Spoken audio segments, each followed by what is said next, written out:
안녕하세요. 사회보장 현장의 디지털 파트너 디위드입니다. 수백 페이지의 지침서, 또 매번 바뀌는 정책들. 알아야 할 건 정말 많은데 시간은 늘 부족하시죠? 그래서 준비했습니다. 슬기로운 정책 생활. 오늘은 2026년 의료 요양 통합 돌봄 사업 안내를 심층적으로 한번 들여다보겠습니다. 운전 중에 혹은 서류 정리하시면서 가볍게 들어보세요. 지금 시작하겠습니다. 오늘 저희가 함께 깊이 파고 들어볼 자료는요, 바로 2026년 의료요양 통합돌봄 사업 안내 중에서도 가장 핵심이라고 할 수 있는 건강관리 파트입니다. 그런데 그냥 사업을 하나씩 나열하고 좀 지루하잖아요. 그래서 오늘은 가상의 인물, 혼자 사시는 75세 김영희 어르신을 한번 따라가 보면서요, 이 서비스들이 실제 삶에서 어떻게 작동하는지 그려보려고 합니다. 그거 아주 좋은 접근 방식이네요. 결국 정책이라는 게 한 사람의 삶을 바꾸는 이야기니까요. 오늘 살펴볼 5가지 사업이 겉보기엔 다 달라 보여도 사실은 하나의 목표를 향하고 있거든요.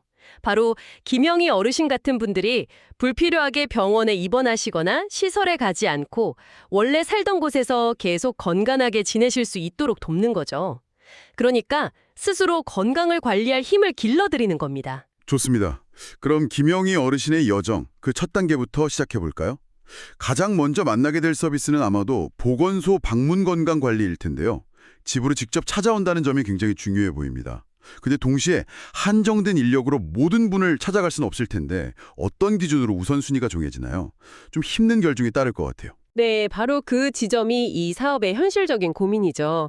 그래서 명확한 우선순위 기준을 두고 있습니다. 물론 흡연이나 음주 습관 개선이 필요한 분, 만성 질환자, 또 노쇠 위험이 있는 65세 이상 어르신 모두가 대상이긴 한데요. 그중에서도 기초생활수급자나 차상위 계층이신 분, 또 혼자 사시는 분, 그리고 관리가 잘 안 되는 만성 질환을 여러 개 갖고 계신 분들을 먼저 찾아뵙게 됩니다. 자원을 가장 필요한 곳에 집중하는 거죠. 그렇군요. 그럼 김영희 어르신이 대상자로 선정이 되셨다고 해보죠. 여기서부터가 정말 흥미로운데 모두에게 똑같은 서비스를 제공하는 게 아니라고 들었습니다. 이 부분은 단순히 서비스를 제공하는 걸 넘어서 일종의 전략이 숨어 있는 것 같아요. 맞습니다. 이건 의료 계획인 동시에 자원 관리 전략이라고 볼 수 있습니다. 모든 분께 매주 간호사를 보낼 순 없으니까요. 그래서 대상자를 건강 상태에 따라서 세 그룹, 그러니까 일종의 건강 신호등 체계로 나눕니다. 첫째는 빨간불에 해당하는 집중관리군입니다. 건강 문제가 여러 개고 증상 조절도 잘 안 되는 정말 당장 도움이 시급한 분들이죠. 이분들께는 3개월간 8회 이상 거의 매주 방문해서 집중적으로 관리를 해드립니다. 와, 8회 이상이요? 정말 집중적인 케어네요. 그럼 다음 단계는요? 노란불에 해당하는 정기관리군입니다. 만성질환은 있지만 약을 드시면서 어느 정도 조절은 되는 분들이죠. 이분들께는 3개월에 한 번 이상 방문해서 상태를 확인하고요. 마지막으로 초록불, 자기역량 지원군은 건강 위험 요인은 있지만 아직 뚜렷한 증상은 없는 분들입니다. 이분들께는 6개월에 한 번 이상 방문해서 스스로 건강을 관리하는 방법을 교육하고 지원하는 데 초점을 맞추죠. 가장 비싼 자원인 사람의 시간을 가장 위급한 곳에 투입하는 방식이라고 할 수 있습니다. 듣고 보니 굉장히 합리적인 시스템이네요. 근데 지침상으로는 완벽해 보이는데 현장에서 수십 명의 사례를 관리하다 보면 이게 혹시 서류상 체크리스트를 채우는 작업으로 변질될 위험은 없을까요? 그 개인 맞춤형 계획이라는 취지를 살리는 게 정말 관건이겠어요. 정확한 지적이십니다. 그래서 초기 스크리닝하고 서비스 계획 수립 단계가 정말 중요해요.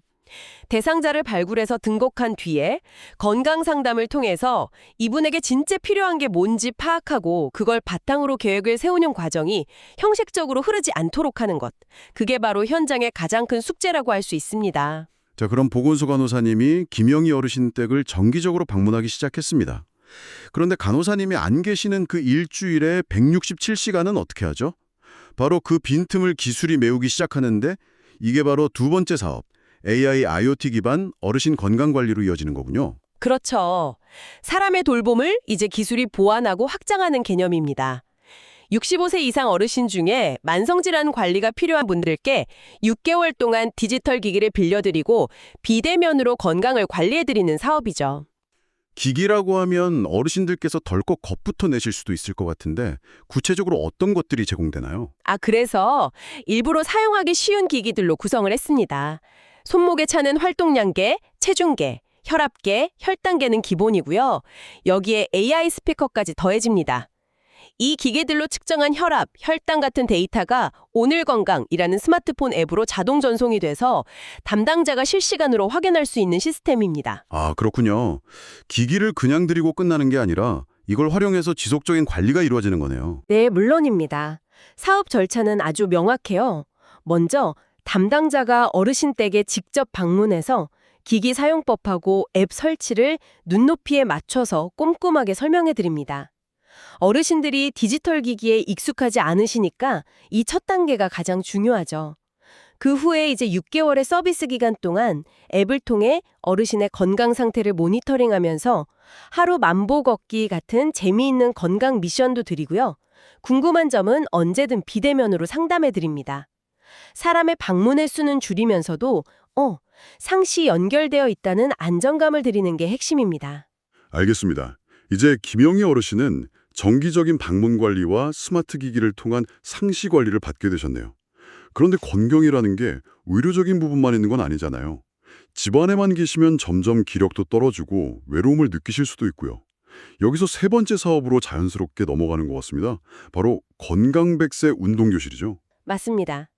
이건 질병관리뿐만 아니라 사회적 고립을 예방하는 아주 중요한 역할을 하거든요.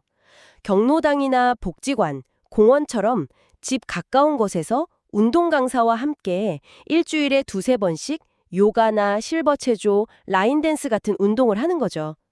단순히 몸만 움직이는 게 아니라 비슷한 연배의 친구분들 만나서 함께 웃고 이야기하는 그런 소중한 시간입니다. 아, 참여하신 분들 만족도가 정말 높을 것 같아요. 근데 이 프로그램이 통합돌봄과 연계된다는 건 구체적으로 어떤 의미인가요? 그냥 이런 프로그램 있으니 참여해보세요 하고 안내하는 수준을 넘어서는 건가요? 훨씬 적극적인 개념입니다. 예를 들어서 김영희 어르신을 담당하는 통합돌봄 전담팀이 어르신께는 근력운동과 사회적 교류가 시급하다 이렇게 판단을 하면요.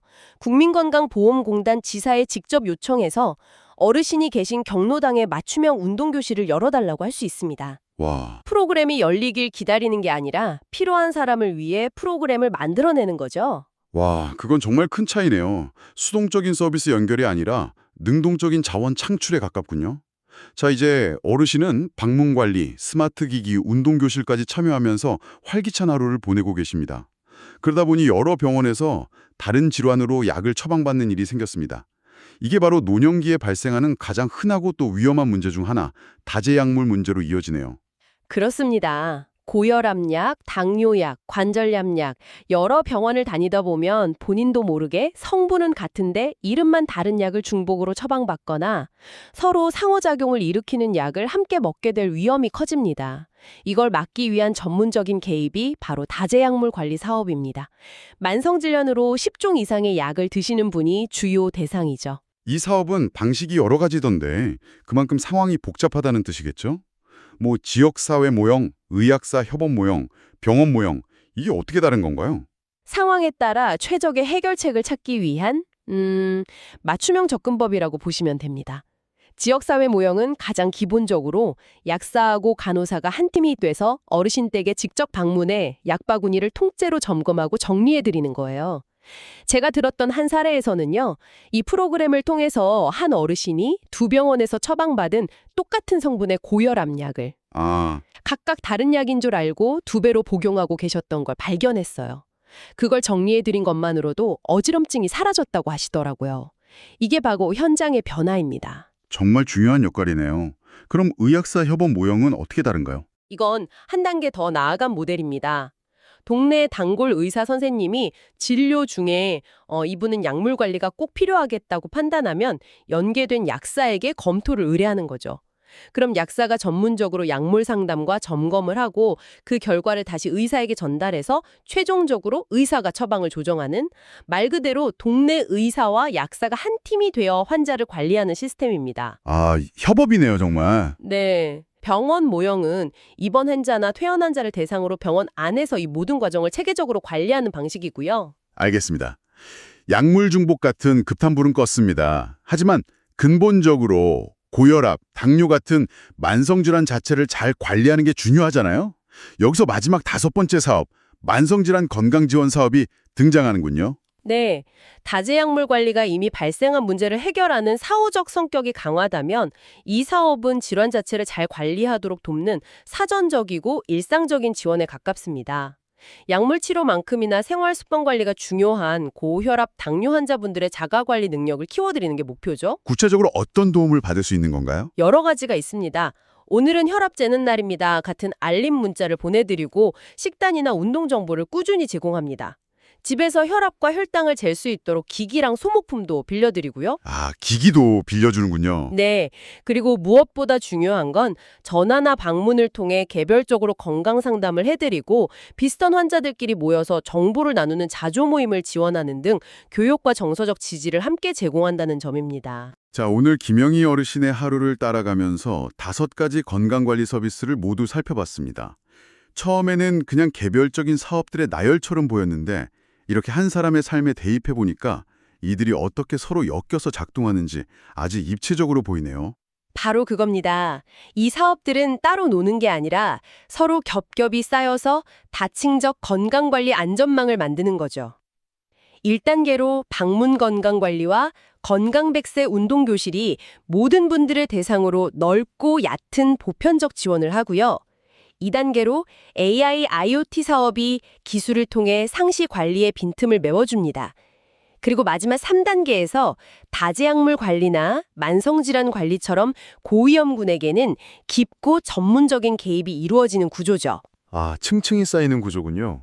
네, 이 서비스들이 김영희 어르신이라는 한 사람을 중심으로 유기적으로 연결될 때 통합돌봄의 진정한 힘이 발휘될 수 있다고 봅니다. 오늘 이 복잡한 지침서를 한 사람의 이야기로 풀어보니 정책이 훨씬 더 가깝게 느껴집니다. 여기서 우리가 한 걸음 더 나아가서 생각해 볼 질문이 있습니다. 오늘 우리가 함께 따라가 본 김영희 어르신의 여정에서 혹시 빠진 부분은 없었을까요? 이 촘촘해 보이는 시스템에도 불구하고 여전히 기술이나 제도로는 채울 수 없는 영역이 있다면 그건 무엇일까요? 그리고 그 빈틈을 메우기 위해 우리에게 필요한 것은 과연 무엇일까요? 지금까지 오늘 정책의 핵심 포인트들을 짚어봤습니다. 업무에 작은 도움이 되셨나요? 복잡한 정책을 이해하는 것만큼 중요한 건 그것을 우리 지역만의 특색에 맞춰 현장에서 구현하는 것입니다. 엑셀과 종이 뭉치 대신 우리 지역 맞춤형 디지털 시스템이 필요하다면 언제든 디위드를 찾아주세요. 행정은 레거시 시스템이, 현장 돌봄의 완성은 디위드가 함께합니다. 더 자세한 내용과 실무 팁은 디위드 홈페이지에서 확인하실 수 있습니다. 구독과 좋아요로 내일의 복지 행정을 더 가볍게 만드세요. 보다 촘촘한 사회 안전망을 위한 디지털 파트너 디위드였습니다. 감사합니다.